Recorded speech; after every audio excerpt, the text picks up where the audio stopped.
Hello friend, welcome to my channel. तो आज हम डिस्कस करने जा रहे हैं एसएससी सीजीएल 2023 की प्री में पूछे गए सभी प्रॉफिट एंड लॉस के कुछ सवाल। तो विदा टाइम वेस्ट करिए, करते हैं पहला क्वेश्चन शुरू। तो पहला क्वेश्चन है, 32 पेन और 12 पेंसिल का मूल्य 790 है। 8 पेन और 3 पेंसिल का मूल्य आपसे पूछा है। तो 32 पेन प्लस 12 पेंसिल, पेंसिल को मैं पीएन से डिनोट कर रहा हूँ। उनका मूल्य दिया हुआ है आपको 790। तो अभी आपसे पूछा है 8 पेन और 3 पेंसिल का मूल्य क्या हो गया। तो ये मुझे फाइंड करना है। तो मुझे सीधा सीधा नजर आ रहा है 32 का ये 14 हो रहा है और 12 का भी 14 हो रहा है। तो 790 का भी 1/4 हो जाएगा। तो 790 का 1/4 हो जाएगा आपका 197.5, यानी कि option D is the right answer. Next question देखते हैं। यदि 120 मीटर कपड़े का मूल्य 9600 है तो उस कपड़े के 147 मीटर का मूल्य क्या होगा। 120 मीटर का मूल्य आपको दिया कपड़े का 9600, तो आपसे पूछा है 147 मीटर का। तो मुझे देखना है कि ये इसका कितना गुना है। तो इसका 80 टाइम है, तो 147 का भी आप 80 टाइम करते हैं तो आपका आ जाएगा 8 सती 56, 8 चौक 32 और 5 37, 8 एकम 8 और 3 11, यानी कि 11,760 रुपये, यानी कि option B is the right answer. Next question देखते हैं। एक मेज 3,000 रुपये में खरीदी गई और 3200 रुपये में बेची गई। यदि इस संदर्भ में लाभ या हानि ज्ञात कीजिए। मुझे कॉस्ट प्राइस और सेलिंग प्राइस देखना है। कॉस्ट प्राइस आपका 3,000 रुपये और सेलिंग प्राइस यानी कि बेच कितने का रहा है 3200 रुपये में। तो ओवरऑल मुझे कितने का प्रॉफिट हो रहा है 200 रुपये का। बस यही आपसे पूछा है कि प्रॉफिट कितना का है 200 रुपये का लाभ। नेक्स्ट क्वेश्चन देखते हैं। एक घड़ी 32 रुपये में खरीदी और 27 रुपये में बेची जाती है। दशमलव के 2 स्थानों तक प्रतिशत आने की गणना कीजिए। तो सबसे पहले मैं इसके कॉस्ट प्राइस और सेलिंग प्राइस को देखता हूँ। मुझे आंसर प्रतिशत में चाहिए, तो मुझे रियल वैल्यू से कोई फर्क नहीं पड़ता, रेशो में भी ले सकता हूँ। तो कॉस्ट प्राइस है आपका 32 और सेलिंग प्राइस है आपका 27। तो इनके बीच में डिफरेंस देखते हैं। द डिफरेंस इज 5 एंड 5 का डिफरेंस है 32 पर। तो 100 पर कितना, तो 500 ऊपर होगा 500 और नीचे होगा 32। तो इसे डिवाइड करते हैं तो आपका आ जाता है 15.625 यानी प्रतिशत, यानी कि ऑप्शन आपसे पूछा है 2 डिजिट तक के, option C is the right answer. Next question देखते हैं। एक दुकानदार 100 रुपये में कोल्ड ड्रिंक की 6 छोटी बोतलें खरीदता है। 20% का लाभ कमाने के लिए उसे ऐसी एक बोतल को कितने रुपए में बेचना चाहिए। अगर वह 100 रुपये में 6 बोतल खरीदता है, 6 बोतल की वैल्यू 100 रुपये, एक बोतल की वैल्यू 100/6। तो इसका मुझे 20% लाभ कमाना है। तो कोई भी वैल्यू अपने आप में 100% होती है, तो उस पर मुझे 20% का लाभ चाहिए। तो हो जाएगा 120% और 6 से काटेंगे 2 बार तो 20। तो ये प्रतिशत है इधर, तो इधर 1 की वैल्यू है। तो ओवरऑल मुझे 20 रुपये का प्रॉफिट हो जाएगा। वो 20 रुपये में बेचनी पड़ेगी एक बोतल, यानी कि option B is the right answer. Next question देखते हैं। सरसों के तेल का अंकित मूल्य उसके क्रय मूल्य से 25% अधिक है। यदि इसे बिना किसी लाभ या हानि के बेचा जाता है तो इसे अंकित मूल्य से कितने प्रतिशत कम पर बेचना होगा। तो सबसे पहले देखते हैं इसके कॉस्ट प्राइस और मार्क प्राइस, यानी कि लागत मूल्य और अंकित मूल्य में अनुपात। 25% की फ्रैक्शन होती है आपकी 1/4, या अगर कॉस्ट प्राइस आपका 4 रहा है तो मार्क प्राइस आपका 5 रहा होगा।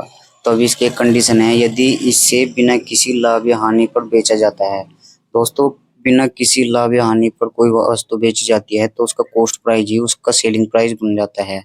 तो बिना किसी लाभ या हानि पर बेचे तो कॉस्ट प्राइस, जो उसका कॉस्ट प्राइस होता है वही आप उसका सेलिंग प्राइस बन जाता है।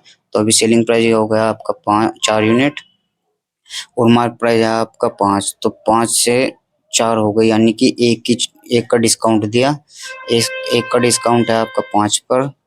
तो 100 पर कितना होगा, तो 1/5 होती है आपकी 20% की फ्रैक्शन, यानी कि option C is the right answer. Next question देखते हैं। राम ने एक सेल खरीदा और इसकी मूल कीमत से 30% कम भुगतान किए जाने इसमें इस भुगतान के लिए मूल्य पर 50% लाभ पर बेच दिया तो राम द्वारा कुल कीमत पर अर्जित लाभ प्रतिशत क्या है। अगर उसकी लागत मूल्य 100 रुपये है तो उस पर 30% कम भुगतान किया, यानी कि 30% होगा आपका 30, यानी कि उसको देनी कितनी होगी 70। अभी 70 पर हमें 50% का लाभ कमाना है, तो 70 का 50% होता है आपका 35। 70 का 50% हो गया आपका 35। तो 70 में अगर हम 35 ऐड करते हैं, 70 प्लस 35 इजकल टू आपका 105, यानी कि 100 से 5, यानी कि मुझे ओवरऑल इनके बीच में डिफरेंस दिख रहा है 5 का, यानी कि 5% का मुझे लाभ हो गया। तो option A is the right answer. Next question देखते हैं। 12% का प्रॉफिट अर्जित करने के लिए एक दुकानदार एक टेलीविजन को एक 22,400 में बेचता है। यदि वह लाभ कमाना चाहता है दुगना, तो टेलीविजन का विक्रय मूल्य क्या होगा। यानी कि 112% की वैल्यू आपको दी है 12,400, तो दोगुना लाभ कमाना है, यानी कि 124 की वैल्यू आपसे पूछी है। तो मुझे सीधा सीधा नजर आ रहा है ये इसका 2 टाइम है, तो 124 का भी आप 2 टाइम करेंगे तो आपका हो जाएगा 22,800 रुपये, वो 24,800 रुपये। तो option D is the right answer. Next question देखते हैं। एक घड़ी को 2,000 रुपये में बेचने पर एक दुकानदार को 20% की हानि होती है। इसे 3,000 रुपये में बेचने पर उसे कितना लाभ या हानि होगी। तो कोई भी वैल्यू अपना में 100% होती है, तो इसे 20% की हानि पर बेचा जाता है। अगर 20% की हानि में बेचा जाए तो ओवरऑल 80% में बेचा जाएगा। तो 80% की वैल्यू आपको दी है 2,000 रुपये।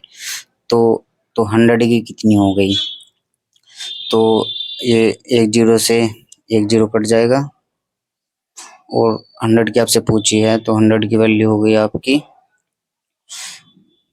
एक जीरो से एक जीरो कट जाएगा, और 8 दूनी 16 और 8 पंजे 40, यानी कि 25 का 25 गुना है। तो 100 का 25 गुना हो जाएगा आपका 2500, यानी कि उसकी कॉस्ट प्राइस आपकी आ गई 2500 रुपये। 2500 रुपये कॉस्ट प्राइस है और उसे 3,000 रुपये में बेच रहा है। तो 25,000 से 3,000 रुपये में देखते हैं। और मुझे यहाँ 2 जीरो से 2 जीरो काट दी, तो 25 से कोई 30, 30 में बेची जा रही है। एक बार और काट लेते हैं, 5 से कट गया 5 बार, 5 से कट गया 6 बार, तो 5 से कोई चीज 6 में बेची जा रही है, यानी कि 1 का प्रॉफिट हुआ 5 पर, तो 100 पर कितना, तो 1/5 होती है आपकी 20% की फ्रैक्शन, यानी कि option D is the right answer. Next question देखते हैं। एक नोटबुक 12% के लाभ पर 28 रुपये में बेची गई। यदि इसे 26.25 रुपये में बेचा जाता है तो लाभ प्रतिशत ज्ञात कीजिए। यानी कि 112% की वैल्यू आपको दी हुई है 28 रुपये। 112% की वैल्यू 28 रुपये है, तो आपसे पूछा है 26.25 की वैल्यू कितनी होगी। 26.25 की वैल्यू प्रतिशत में कितनी होगी, तो ये 28 का 4 गुना है, तो 26.25 का हमें 4 गुना करना होगा।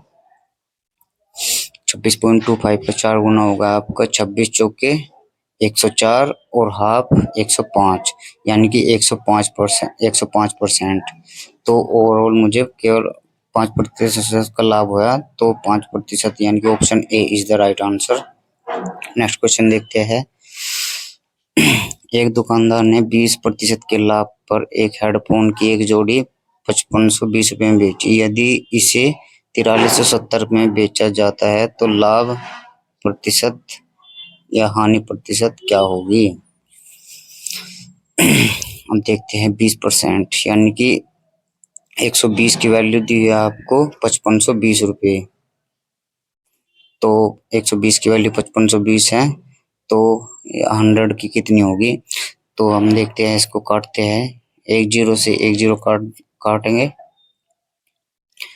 और 12 चौक 48 और 12 छिक 72, तो यानी कि 1% की वैल्यू आपकी 46 है। तो 100 की कितनी होगी, तो 100 की आ गई आपकी 4600 रुपये, यानी कि उसका कॉस्ट प्राइस रहा होगा 4600 रुपये, और अभी इसे बेच कितने में रहा है 4370, यानी कि इसे ओवरऑल लॉस हो रहा है यहाँ पे। तो 4600 की चीज 4370 में बेच रहा है, तो कितने का नुकसान हो रहा है?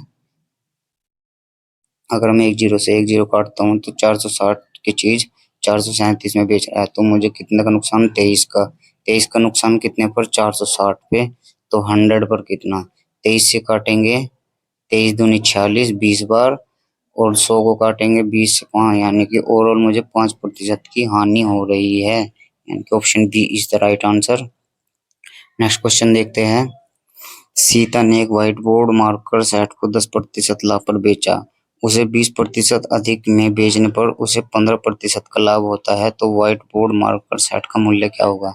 देखिए, अगर सीपी हम ले लेते हैं और इसके 10% का लाभ होता है, पहले से 10% का लाभ हुआ और फिर इसे 15% का लाभ हुआ, तो इस लाभ के डिफरेंस में मुझे 20 रुपए अधिक बेचने, अधिक का हो रहा है, अधिक रुपए में बेचा जा रहा है। तो इन दोनों के बीच में हो गया 5% का अंतर। 5% के अंतर है 20 के बराबर, तो 100 का कितना? ये इसका 4 टाइम है, तो 100 का 4 टाइम हो गया आपका 400 रुपये, यानी कि option A is the right answer. Next question देखते हैं। क्वेश्चन 13। अंकिता ने अपनी घड़ी 5% की हानि पर बेची, यदि वह इसे 300 रुपये अधिक में बेचती तो 5% का लाभ होता। तो आप इसका सेम क्वेश्चन है, तो मुझे कमेंट सेक्शन में बताइए। तो आगे की और क्वेश्चन देख लिए के लिए नेक्स्ट पार्ट 2 का वेट करिए।